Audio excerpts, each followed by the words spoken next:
Hey everybody, welcome back to another Andrew's BrewTube beer review, and I'm through the collaboration beers in the adventure pack. As part of the pack itself, they rounded it out with one of their flagships, and you know what, some people thought, nah, you're just kind of tossing it in, but you know what, I enjoy it, and especially for the fact that these beers are getting into West Virginia, it's a great way for those to just get this beer and try it out. It is their flagship Vienna Lager. This comes in at 5.2% ABV, and I believe from what I looked up it was about 18 IBUs. I mean, it's just a standard lager, but so much more than that. So, you know, it is just this beautiful ruby golden color to it, and let's get a nose on this. You know, the nose on it is simple, and that's not a bad thing. I mean, it's clean. You get a little bit of a bready, biscuity type of sweetness to it.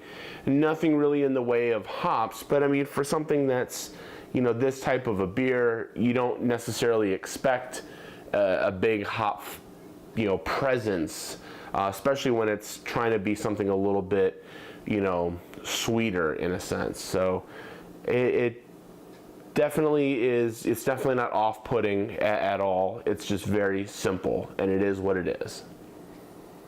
Yeah, let's take a drink. Cheers, folks.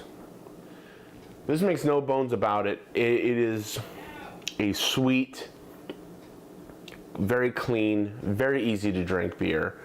I mean, it's one of those that it's just a good go-to.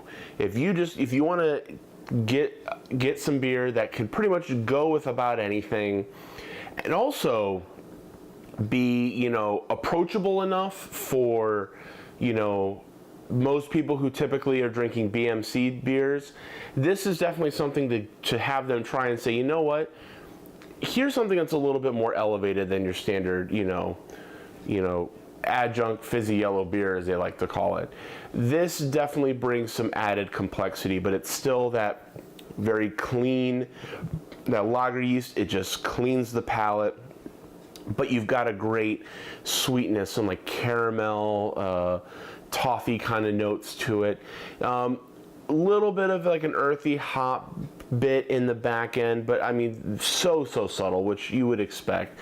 But like I said, it's such an approachable, easy, you know, super sessionable type of a beer. And like I said, I think this is a great beer for those who haven't yet tried to step into like a craft beer. This is like, you know, I think an obvious comparison could be like, you know, Boston Lager, and it definitely has a lot of similar comparisons to it. I mean, obviously this carries a little bit of a special place in my heart because I'm from Virginia. I've had this a few times, and I was very, very happy to see this as part of this pack as well. So I have a feeling a few of you guys have had this before, and you know what? It's certainly never one to say no to, especially if it's available. You really can't go wrong. It's obviously not going to, you know, test your palate in any way, shape, or form, but you know what? That's not always a bad thing. Sometimes you just need to have a good, clean, easy drinking beer that you can, you know, you don't necessarily have to think about, but it's also, it has enough that gives you some flavor and some body and enough complexity that it doesn't feel like you're drinking water. So rating wise for me, I mean, this is a strong 8. I mean, for the style, for what it does, you really can't beat it. It's just it's a good all-around beer.